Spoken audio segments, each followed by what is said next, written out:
옛날 제정 러시아 때 있었던 일입니다. 그러니까 소련이 공산혁명을 하기 전에 제정 러시아, 그때는 니콜라이 로마노프라고 하는 황제가 통치하던 때입니다. 근데 하루는 어떤 육군 대위 한 사람이 모스크바 거리를 이렇게 지나가게 됐어요. 거들먹거리면서 육군 대위 한 사람이 지나가는데 저쪽에서 젊은 사람이 왔습니다. 근데 젊은 사람이 그냥 지나가는데 이 장교에게 예의를 갖추지 않고 그냥 지나갔던 모양이에요. 그때는 군인들이 특세하던 그런 때였던 모양입니다. 그래서 이 대위가 그 젊은 사람을 불러 세웠습니다. 아니, 젊은 사람이 장교가 지나가면 예의를 좀 차려야지, 그냥 어떻게 건방지게 그냥 그렇게 지나가나 하고 그렇게 말했습니다. 그러자 이 젊은 사람이 제가 잘못했습니다.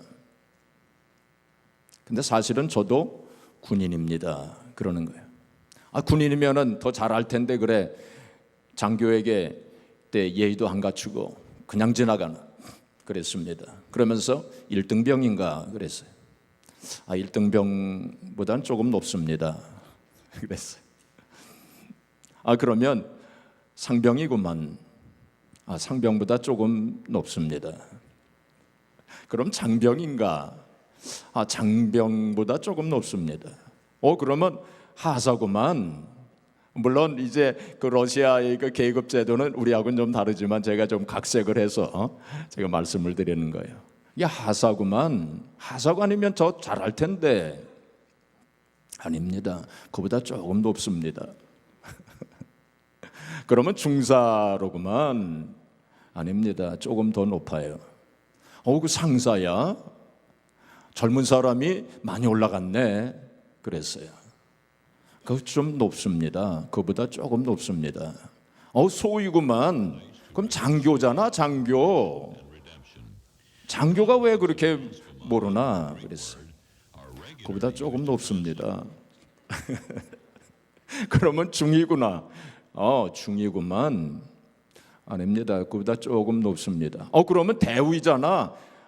그래요. 이제 말투가 좀 달라졌어요. 나하고 계급이 같네요.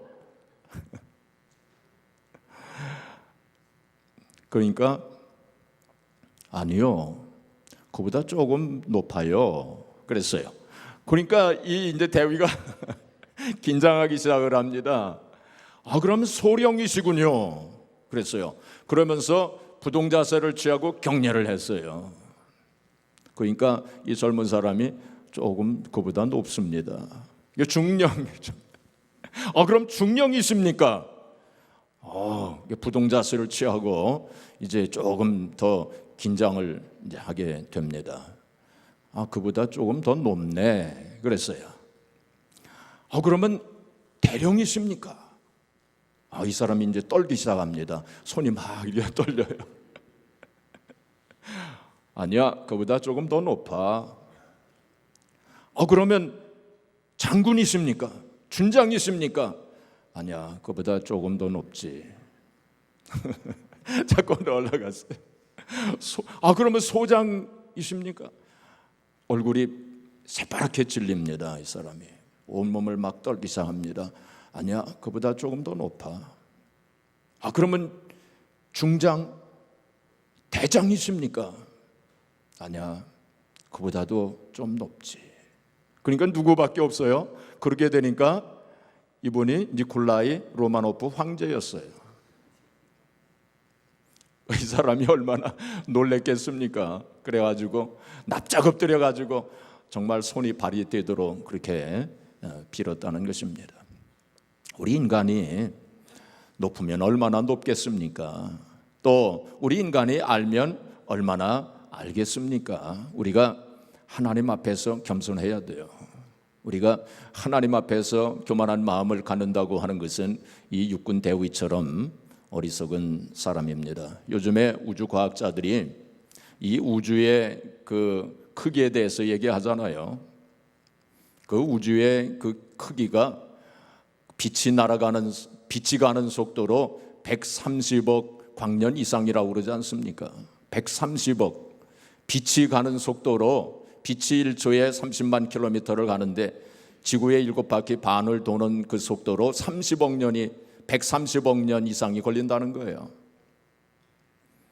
빛이 1년 동안 가는 거리, 그걸 1광년이라고 그러잖아요. 1광년. 근데 1광년 그 거리를 한국에 있는 KTX가 얼마나 빠릅니까? 1시간에 300km로 달리지 않습니까? 300km로 막 달리는 그 KTX가 1광년의 거리를 갈 것 같으면 얼마나 걸릴 것 같아요? 계산을 해보니까 360만 년이 걸려요. 그 1광년, 겨우 1광년입니다. 그런데 우주의 크기는 130억 광년이 된다는 거예요. 이건 우리가 상상할 수 없는, 상상을 초월하는 거리입니다. 이 우주를 만드신 분이 누구십니까? 하나님께서 만드셨잖아요.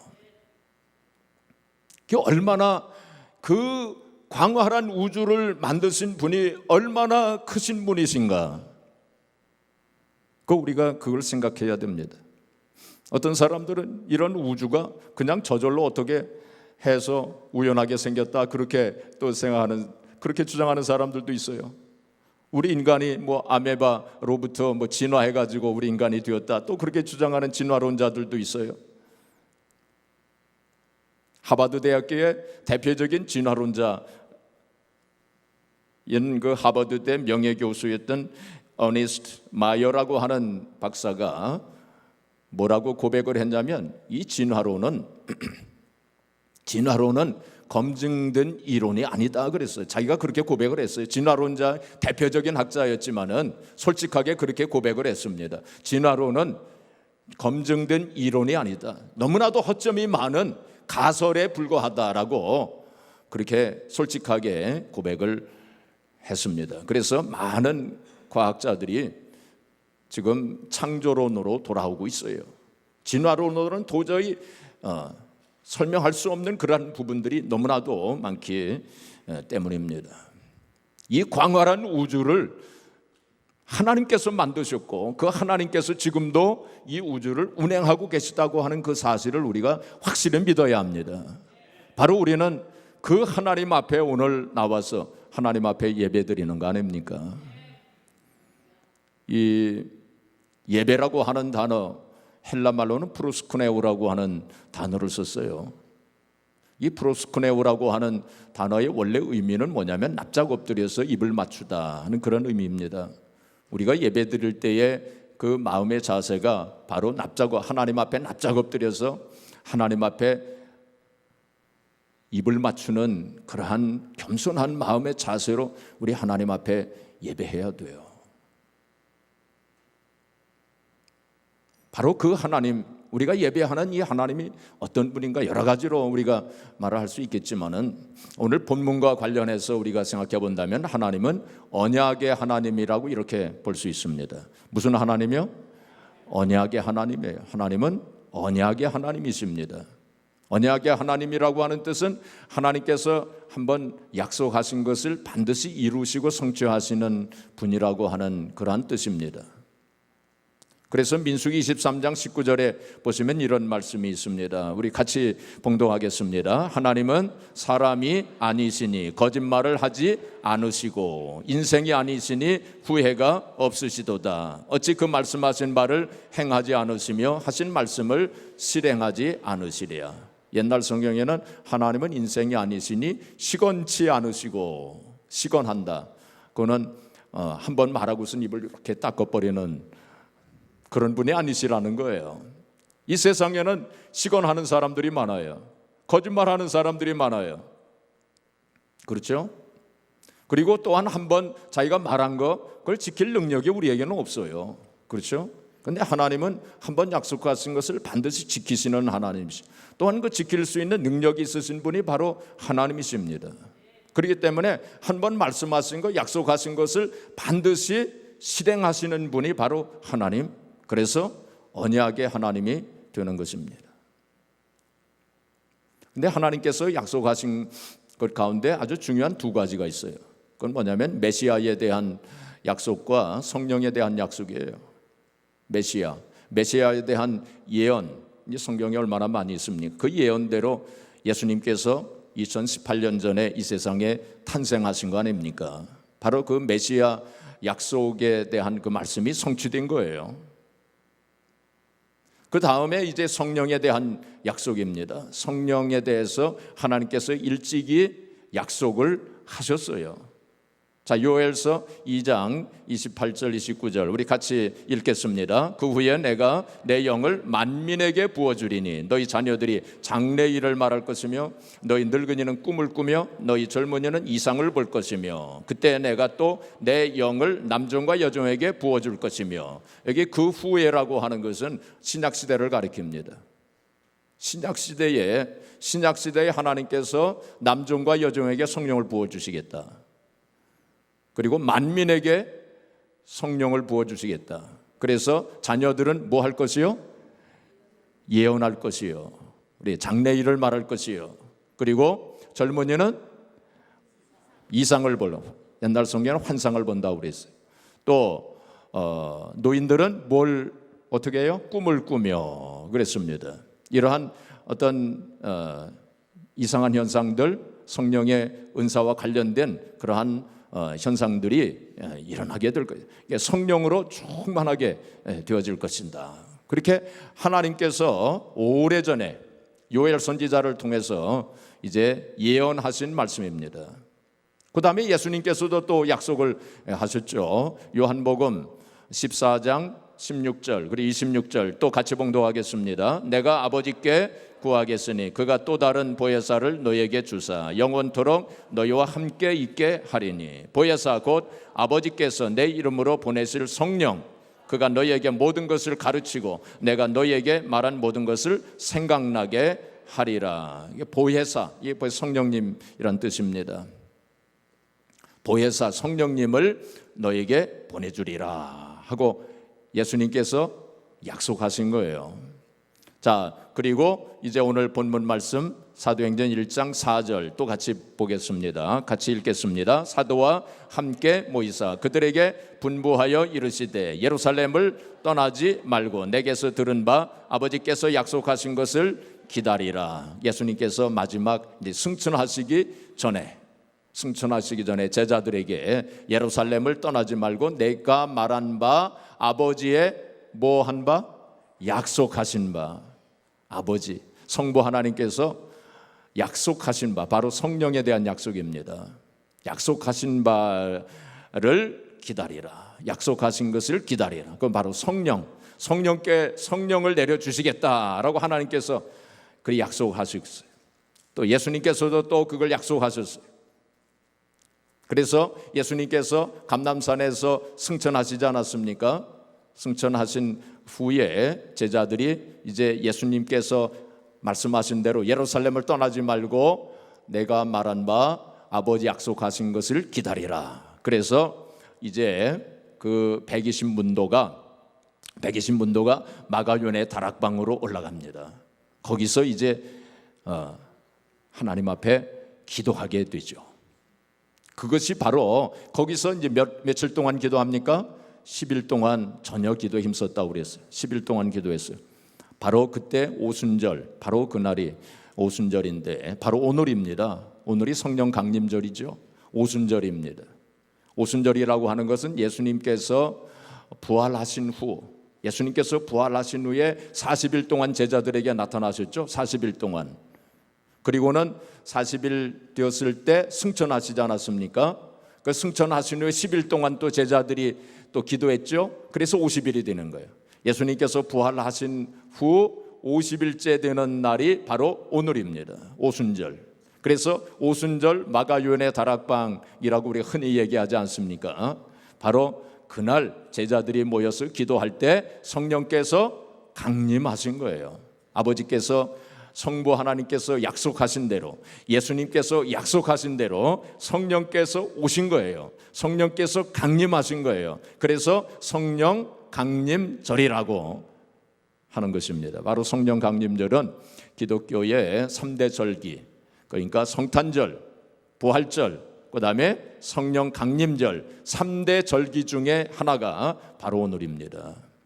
자, 그때 마가윤의 다락방에 일어났던 현상 3가지가 있어요. 자, 사도행전 2장 1절부터 4절까지 또 우리 같이 봉독하겠습니다. 오순절 날이 이미 이름에 그들이 다 같이 한 곳에 모였더니 호련히 하늘로부터 급하고 강한 바람 같은 소리가 있어 그들이 앉은 온 집에 가득하며 마치 불의 혀처럼 갈라지는 것들이 그들에게 보여 각 사람 위에 하나씩 임하여 있더니 그들이 다 성령의 충만함을 받고 성령이 말하게 하심을 따라 다른 언어들로 말하기를 시작하니라. 자, 마가윤의 다락방에 3가지 현상이 일어났어요. 첫째는 뭐냐면은 호련히 하늘로부터 급하고 강한 바람 같은 소리가 그들의 앉은 집에 가득하게 되었다고 그랬어요. 급하고 강한 바람 같은 소리가 임하였어요. 성령께서 바람같이 이제 강림을 하신 거죠. 여기서 성령을 바람이라고 묘사한 것은 바로 성령의 능력을 나타냅니다. 이 바람이 얼마나 셉니까? 며칠 전에 얼마나 참 강한 바람이 불었는지 여러분들도 아마 다 경험하셨을 거예요. 제가 그때 사택에 있었는데 이 사택 그것이 막 흔들리더라고요. 막 이렇게 진짜 움직이는 것을 느꼈습니다. 굉장히 강했죠. 바로 그 성령의 바람, 성령을 바람이라고 묘사한 것은 그 성령의 그런 능력, 급하고 강한 바람 같은 소리가 있었다고 그랬어요. 바람 같은 소리가 확 아마 불었던 것 같아요. 들렸던 것 같아요. 그 다음에 2번째 현상은 뭡니까? 불의 혀같이 갈라지는 것이, 불의 혀같이, 불꽃이 막 할 때 불의 혀처럼 막 올라가지 않습니까? 그런 불의 혀같이 갈라지는 것이 저에게 보여 각 사람 위에 하나씩 다 있었다고 그랬어요. 각 사람 위에 불의 혀같이 갈라는 불꽃 같은 것이 다 한 사람 한 사람 위에 다 그게 있었다고 그랬어요. 성령을 이제 불로 그렇게 묘사한 거죠. 성령을 불로 묘사한 것은 불은 뜨거워지게 만들잖아요. 성령의 역사는 뜨거운 역사가 일어났다는 거예요. 그 다음에 불은 태우는 그런 작용을 하죠. 또 불이라고 하는 성경에서 하나님의 임재를 나타내기도 합니다. 그 다음에 3번째가 이제 뭐라고 했습니까? 그들이 다 성령의 충만을 받고 성령이 말하게 하심을 따라 다른 언어들로, 옛날 성경에는 뭐라고 돼 있었죠? 방언으로 돼 있었어요. 방언. 그런데 조금 다른 단어로 번역을 했어요. 다른 언어들로, 그들이 알지 못하는 그러한 언어로 그렇게 방언으로 막 기도하기 시작해요. 이건 성령 세례를 받은 그러한 하나의 증거로 그런 현상들이 나타나게 된 것입니다. 그래서 이런 성령의 강림 사건이 이제 하나님의 약속에 따라서 또 주님의 약속에 따라서 그 성령께서 강림하시는 사건이 이제 일어난 것을 여기서 보게 됩니다. 어떤 사람들은 생각하기를 우리가 다 예수님 믿으면 다 우리 안에 성령님 계시는데 또 뭐 성령을 받아야 된다고 그러고 또 성령으로 충만해야 된다고 하고 뭐 이렇게 좀 이상하게 생각하시는 분들도 있습니다. 물론 우리가 예수님을 믿으면 우리 안에 성령님이 계세요. 그렇죠? 성령님이 계세요. 그래서 예수님께서 요한복음 3장 5절에 뭐라고 말씀하셨냐면은 물과 성령으로 나지 아니하면 하늘나라에 들어갈 수 없다 그랬죠. 우리가 예수님을 믿게 되면은 우리 안에 성령님이 오십니다. 성령님이 계셔요. 우리 안에. 또 고린도전 12장 3절에 보시면은 성령으로 하지 아니하고서는 예수를 주라 할 수 없다고 그랬어요. 예수님을 주님이라고 하는 사람은 다 성령의 그 성령의 임재가 그 마음속에 있다는 거예요. 성령이 계시다는 거예요. 그런데 바울 사도가 에베소 교회에 가가지고 뭐라고 에베소 교회 성도들에게 질문을 했냐면 너희가 믿을 때에 성령을 받았느냐. 너희가 믿을 때에. 그분들이 그 에베소 교회 성도들이 예수님을 믿었어요. 그런데 너희가 믿을 때에 성령을 받았느냐. 그렇게 질문을 합니다. 그래서 이제 그들이 성령을 알지도 못합니다. 그래서 이제 바울 사도가 이제 기도하고 그럴 때 이제 방언이 터지고 이제 그런 역사가 일어난 것, 성경에 나타난 것을 우리가 보게 됩니다. 자, 그렇기 때문에 우리가 이 성령에 대해서 용어를 조금 확실하게 알아야 돼요. 그래서 우리가 예수님을 믿고 영접하게 되면 성령께서 우리의 마음속에 오십니다. 그것을 성령의 임재라고 말합니다. 성령의 임재라고 얘기해요. 그 다음에 성령께서 계속 우리의 심령 속에 계시죠. 그것을 성령의 뭐라고 할까요?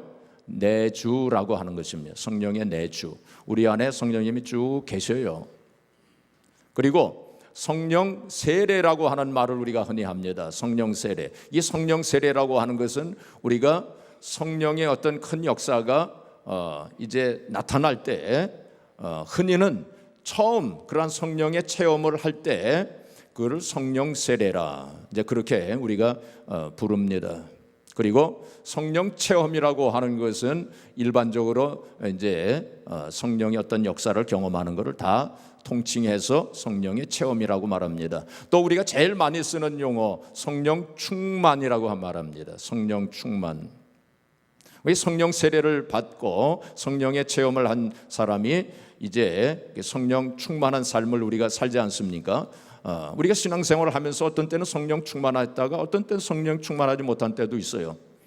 자, 성령 충만하다고 하는 것은 무슨 뜻이냐? 성령께서 우리의 심령과 우리의 생활 전체를 완전히 주장하시고 또 다스리는 그 상태, 그 상태가 성령 충만한 상태입니다. 그러니까 성령께서 완전히 우리를 지배하시는 상태예요. 우리의 영과 혼과 육을 완전히 성령께서 다스리는 상태, 그때가 바로 성령 충만한 상태입니다. 우리의 생각을 다스리시고 성령께서 또 우리의 말을 다스리시고 우리의 행동 전체를 다스리는 것, 그걸 성령 충만하다 그렇게 말합니다.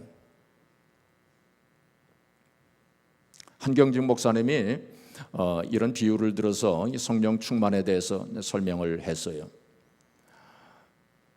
뭐라고 설명을 했느냐면은 헌법에 보면 대한민국의 영토가 어떻게 되어 있냐면 대한민국의 영토는 한반도와 그 부속 도서로 한다 그렇게 되어 있어요. 헌법에 보면. 자, 그래서 우리 대한민국의 영토는 남한과 북한 그게 전부 우리의 영토입니다.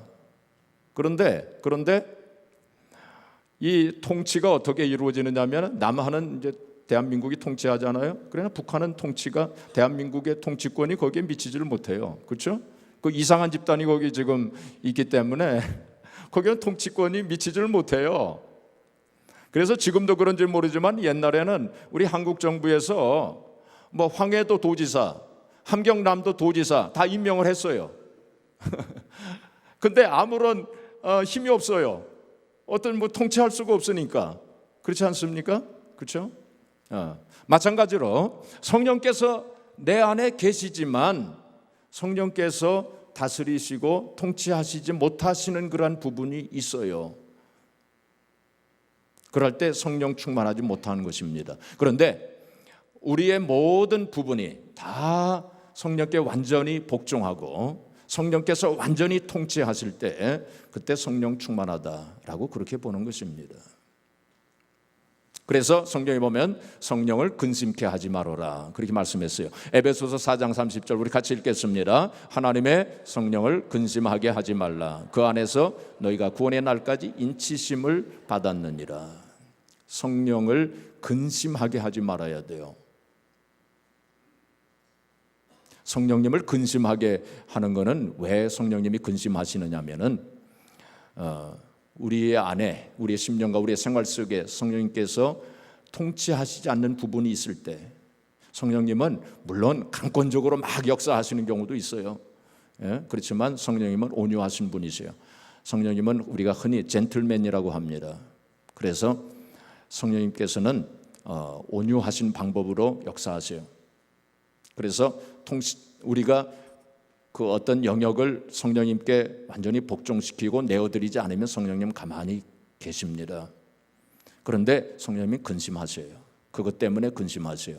우리의 심령과 우리의 생활 속에 하나님이 기뻐하시지 않는 부분이 있을 때, 성령님께 온전히 내어드리지 못한 부분이 있을 때, 우리의 어떤 욕심이라든지 우리의 정욕이라든지 어떤 교만이라든지 우리의 죄, 하나님께 온전히 회개하지 않는 그러한 부분이 있다면 그것 때문에 성령님은 근심하십니다. 옛날 캐더린 콜만 이라고 하는 사람이 있었죠. 그분을 그 집회를 통해서 하나님의 큰 역사가 많이 일어났죠. 그분의 영향을 받은 목사님들도 참 많았는데 요즘에 유튜브에 보면은 그 캐더린 쿨만의 그 집회를 우리가 볼 수 있어요. 그 옛날에 찍어놓은 그게 있습니다. 거기에 보면 캐더린 콜만이 그 집회하면서 막 울면서 성령님을 근심시켜 드리지 마세요.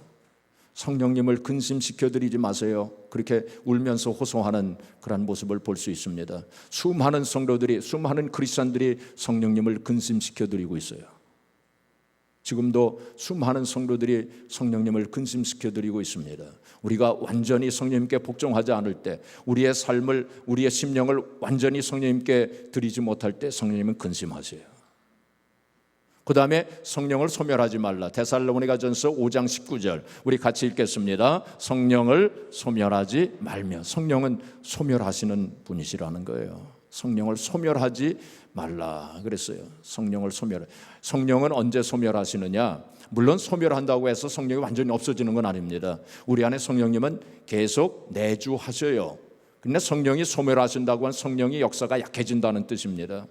성령과의 그 교통이 약해진다는 뜻입니다. 성령님께서 우리 안에 계시면서 계속 말씀하셔요. 말씀하십니다. 분명히 말씀하셔요. 근데 그 말씀을 무시하거나 묵살해버리게 되면 성령님은 계속 약해지십니다. 성령님께서 크게 강하게 역사하지 않으신다는 뜻입니다. 여러분, 제가 여러분 가정을 신방을 갔는데 여러분들이 환영하지도 않고 뭐 앉으라 소리도 안 하고 그냥 말도 안 걸고 그냥 묵살해 버린다면 어떻게 되겠습니까? 저는 그냥 가만히 서 있다가 그냥 나오겠죠. 그렇죠? 물론 우리가 성령님을 그렇게 무시하고 그냥 묵살해 버리고 성령님이 뭐라고 말씀하셔도 그냥 그 순종하지 않고 그렇게 되면은 성령님은 그냥 가만히 계신다는 거예요. 물론 성령님은 나오시지는 않으셔요. 그러나 우리 안에 그냥 가만히 계셔요. 아까도 말씀을 드렸지만 성령님은 온유하신 분이셔요. 그래서 가만히 계십니다. 그래서 성령이 소멸되는 거예요. 그래서 성령을 소멸하지 말라 그렇게 말씀을 하셨습니다. 그래서 우리가 늘 성령님을 환영하고 인정하고 모셔드리고 성령님과 늘 교통하고 성령님께 온전히 순종해야 돼요. 성령이 근심하시는 것은 뭐 때문에 근심하신다고요? 우리의 죄 때문에, 회개하지 않은 죄 때문에 성령이 근심하시는 거예요. 또 성령님이 소멸하신다고 그랬는데 성령이 언제 소멸하세요? 우리가 불순종할 때 성령님이 소멸하시는 거예요. 성령님이 언제 근심하셔요? 성령님이 언제 근심하십니까? 어떻게 이렇게 정신이 어디 다른 데 가서 계신 것 같아요. 제가 자꾸 이렇게 반복해서 말씀을 드리는 것은 그것만이라도 꼭 기억하시라고 하는 뜻입니다. 성령님은 언제 근심하셔요? 회개하지 않았을 때. 또 성령님은 언제 소멸하셔요? 불순종할 때. 그럼 성령님이 무슨 일을 하시느냐? 성령님이 여러 가지 일을 많이 하시죠. 성령님은 우리를 인도하십니다. 그래서 우리 교회 여기저기 하나님의 영으로 인도함을 받자 하고 다 써붙이지 않았어요. 제가 처음 우리 교회 와가지고 그것부터 써붙였어요. 하나님의 영으로 인도함을 받자. 그게 너무 중요하기 때문에. 성령은 우리를 인도하시는 분이에요. 로마서 8장 14절에 하나님의 영으로 인도함을 받는 그들은 곧 하나님의 아들이다 그랬어요. 하나님의 자녀라면 마땅히 하나님의 영으로 성령의 인도함을 받아야 된다는 거예요. 순간순간. 성령님이 우리를 인도하시고 우리에게 능력을 행하시고 또는 우리를 위로하시고 우리를 변호하시고 우리를 위해 친히 간구하여 주시고 또한 우리에게 성령의 은사도 주시고 성령의 열매도 맺게 해주시고 또 중요한 것은 예수님을 증거하셔요. 우리 심령 속에서 성령께서 예수님을 증거하세요. 요한복음 16장 26절에 보시면 예수님께서 말씀하시기를 성령이 오시면 그가 나에 대해서 증거할 것이다 그랬어요. 무슨 뜻입니까? 바로 성령께서 우리로 하여금 예수님을 증거하셔서 우리로 하여금 예수님을 믿게 하신다는 거예요. 우리의 어떤 인간의 논리나 상식이나 경험으로 어떻게 예수라고 하는 분이 우리를 위해서 십자가에 달려 돌아가셨다는 그 사실을 어떻게 믿을 수 있습니까? 예수님께서 사망 권세에 계시고 부활하셨다는 사실을 우리가 어떻게 믿을 수 있습니까? 예수님께서 하나님의 아들이시고 그리스도이심을 어떻게 믿을 수 있습니까? 우리의 인간의 이성이나 논리나 경험 상식으로는 세상의 지식으로는 믿을 수 없는데 성령께서 우리의 심령 속에서 예수님을 계속 증거하시기 때문에 예수님이 믿어지는 거예요. 그래서 성령께서 하시는 일이 너무나도 많습니다. 그래서 우리가 성령의 역사를 통하지 않고서는 우리가 올바른 신앙생활을 할 수가 없어요. 제대로 신앙생활을 할 수 없어요. 옛날 CCC 그 대학생 선교회, 지금은 이름이 좀 바뀌었지만은 그 CCC의 빌 브라이트 목사님이 이렇게 얘기하셨습니다. 성령님의 역사 없이는 우리는 그리스도인이 되는 것은 불가능하고 성경을 깨닫는 것도 기도를 하는 것도 거룩한 삶을 사는 것도 증거를 하는 것도 전혀 불가능하다. 성령님의 역사 없이는 주 예수를 위해 아무것도 할 수 없다고 그랬어요. 성령님의 역사 없이는 예수님을 위해서 주님을 위해서 아무것도 할 수 없다고 그랬어요. 그 다음에 주님 또한 우리에게 아무것도 하실 수가 없다 그랬어요. 성령님의 역사를 통하지 않고서는 주님께서도 아무것도 할 수 없다. 조금 이상하게 들릴 수 있는 그런 말이죠. 주님도 아무것도 하실 수가 없다. 그것은 우리가 이제 구약 시대를 성부 시대라고 합니다. 성부 하나님 시대. 그다음에 예수님께서 육신으로 이 세상에 계실 때 성자의 시대라고 그렇게 부릅니다. 그다음에 예수님께서 승천하신 후 이제 오순절에 성령이 강림하셨죠. 그때부터를 성령 시대라고 말합니다. 물론 모든 구약 신약 시대 모든 시대 성부 성자 성령 삼위일체 하나님께서 역사하시지만은 뚜렷하게 역사하시는 분이 성부 하나님, 성자 하나님, 그다음에 우리가 살고 있는 이 시대를 무슨 시대라고 합니까? 성령의 시대라고 부르는 거예요. 그러니까 성부 하나님께서도 바로 지금 이 시대에는 성령을 통해서 역사하시고 성자 하나님 예수님께서도 바로 성령을 통해서 역사하시기 때문에 이런 말을 한 것입니다. 그러니까 성령의 역사를 통하지 않고서는 우리가 올바로 신앙생활을 할 수 없다라고 그렇게 말한 것입니다. 위대한 전도자여 신학자였던 찰스 핀이라고 하는 사람이 있었죠. 이 사람이 원래 변호사였는데 은혜를 받아가지고 이제 전도자가 되고 이제 복음을 전하는 그런 목사님이 되신 분이죠. 아주 유명한 사람이죠. 이분이 이렇게 얘기했어요. 성령의 충만을 받으라는 하나님의 명령을 어기고 그것에 관심이 없는 자는 도적질하지 말라는 계명이나 간음하지 말라는 계명을 어긴 것과 마찬가지다 그랬어요. 성령 충만하라고 하는 그 하나님의 명령은 살인하지 말라, 간음하지 말라, 도적질하지 말라, 그러한 명령과 똑같다는 거예요. 그와 마찬가지로 우리는 성령 충만하라고 하는 하나님의 명령에 순종해야 된다. 그걸 말씀하고 있는 거죠. 그런데 어떤 분들은 성령에 대해서 얘기하면 혹은 성령 충만에 대해서 얘기하게 되면 조금 알레르기의 반응을 일으키는 분들이 좀 있어요. 그것은 지금까지 기독교 역사를 보고 또 한국 교계에서 성령 충만하다고 하는 사람이 덕스러운 그런 행동을 하지 안 해가지고 사람들의 손가락질을 받고 뭐 그런 경우가 있지 않았습니까? 물론 우리가 그래서 경계해야 됩니다. 어떤 때는 분별도 해야 돼요. 그렇지만 그렇다고 해서 성령의 역사를 부정해서는 안 된다 하는 것입니다. 사실 옛날에 마틴 루터라든지 요한 칼빈이라든지 혹은 토마스 아퀴나스 이런 신학자들이 성령에 대해서 얘기할 때도 비판의 소리를 많이 들었던 것이 사실입니다. 사탄은 성령 충만하게 되는 것, 사람들이 성도들이 성령 충만하게 되는 것을 제일 싫어합니다. 그래서 어떻게 해서라도 성령에 대해서 얘기하지 않도록 그렇게 합니다. 또 사람들이 성령 충만하지 않도록 그렇게 온갖 수단 방법을 다 가리지 않고 동원해서 사람들로 하여금 그렇게 만들어버려요. 그래서 우리는 수단 방법을 가리지 않고 성령 충만해야 됩니다. 한국의 보수 신학의 대표적 주경학자인 박윤선 목사라고 하는 분이 계세요. 박윤선 목사, 여러분들도 많이 들어보셨을 거예요. 한국의 목사님들이라고 할 것 같으면 이 박윤선 목사님의 주석책이 다 서고에, 대부분 목사님들 다 주석책에 그 박윤선, 저도 가지고 있지만은 다 가지고 있어요. 그만큼 유명한 주경학자이십니다. 이분이 원래는 뭐라고 얘기하냐면은 성령 세례는 이례적인 사건이었다 그렇게 얘기했어요. 그래서 성령 세례는 바로 사도행전 2장 1절부터 4절까지 나오는 그 오순절 마가요한의 다락방에 일어났던 그 사건이었다. 과거에 딱 한 번 있었다. 그렇게 처음에 주장을 했어요. 근데 나중에 이분이 솔직하게 이야기하기를 내가 잘못했다. 이 학자들이 잘못했다고 하는 걸 이거 시인하는 거 쉽지 않은 일입니다.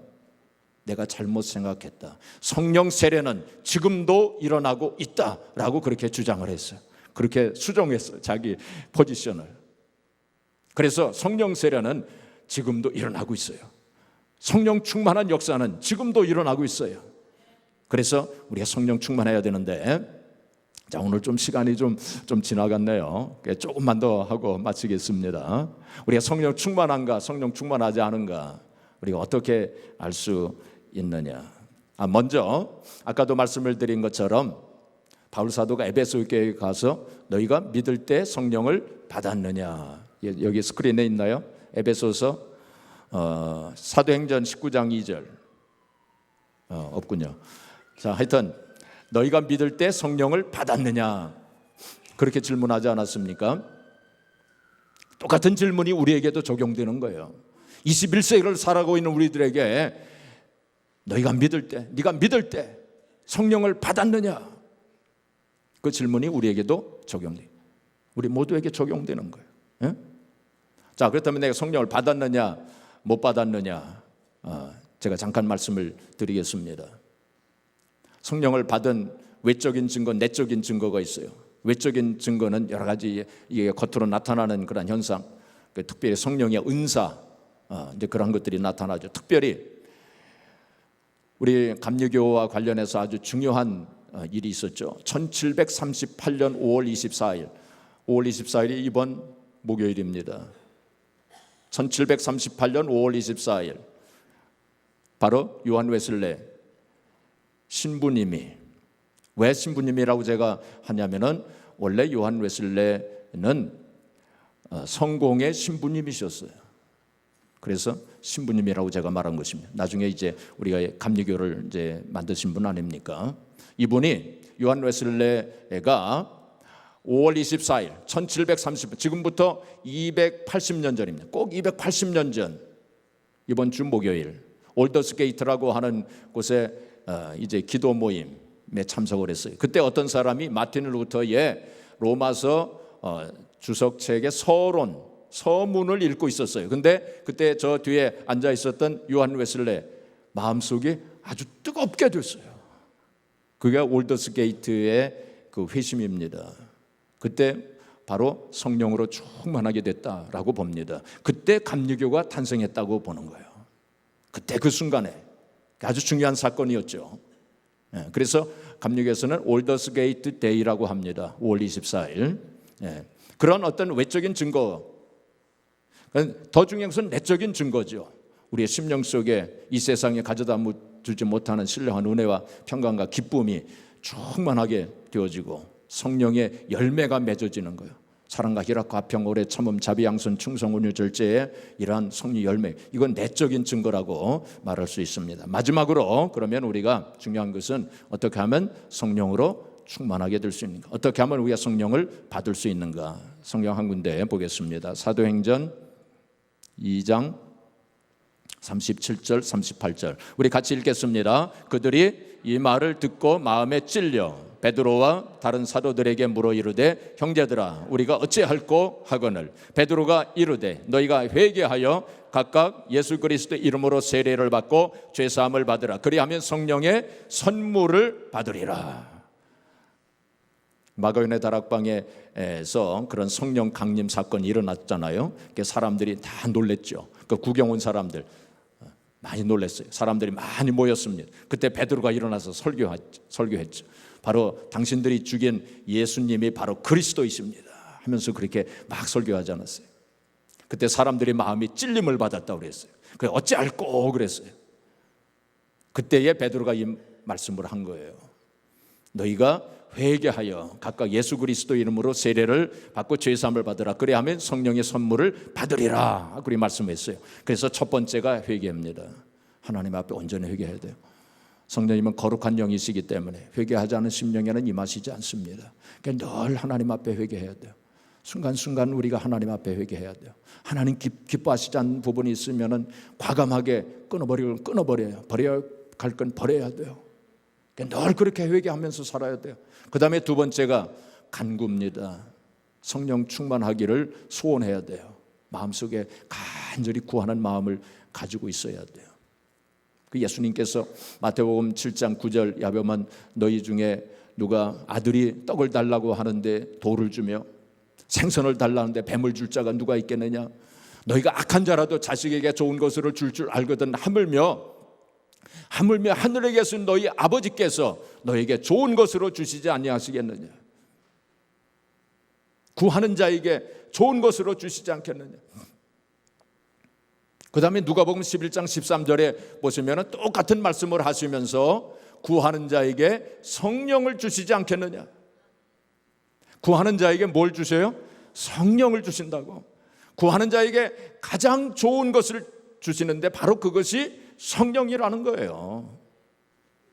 간구하는 자에게, 소원하는 자에게. 그래서 우리는 늘 회개하면서 또 성령 충만을 위해서 마음속에 소원을 가지고 기도해야 돼요. 어떤 신학자는 이렇게 얘기했어요. 우리가 호흡을 하듯이 숨을 내쉬고 들이마시지 않습니까? 내쉬고 들이마시고, 내쉬는 건 회개하는 거예요. 들이마시는 거는 간구하는 거예요. 그러니까 순간순간 그런 마음으로 우리가 살아야 돼요. 그래야 성령으로 충만하게 됩니다. 그리고 세 번째가 바로 순종이에요. 아까 불순종하게 되면 성령을 소멸한다고 그랬어요. 그 다음에 또 우리가 회개하지 않으면 성령께서 근심하신다고 그랬어요. 그래서 이 세 가지입니다. 늘 성령께 순종하면서 살아야 돼요. 그래서 사도행전 5장 32절에 보시면은 순종하는 자에게 주시는 성령이 그렇게 말씀했어요. 순종하는 자에게 주시는 성령이라고 이렇게 말씀했습니다. 그래서 이제 이 시간 우리 좀 말씀을 들었으니까 우리 합심해서 한번 좀 시간이 좀 지나긴 했지만은 우리 오늘 성령 강림절이니까 우리 120분도가 열흘 동안 전혀 기도에 힘썼다고 그랬는데 오늘 한 2분 동안 우리 간절한 마음으로 짧은 시간이지만은 우리가 회개하고 하나님 기뻐하시지 않는 부분이 있으면 결심하고 하나님 앞에 회개하고 그리고 성령 충만하게 해달라고 성령의 체험이 있게 해달라고 우리 하나님 앞에 간절히 소원하는 기도 그리고 온전히 순종할 수 있게 해달라고. 그래서 우리 모두가 다 성령 충만하고 우리 교회가 늘 마가윤의 다락방 역사를 체험하는 교회가 될 수 있도록 우리 합심해서 주여 한번 부르고 우리 합심해서 간절한 마음으로 하나님 앞에 기도하시겠습니다. 기도하십시다.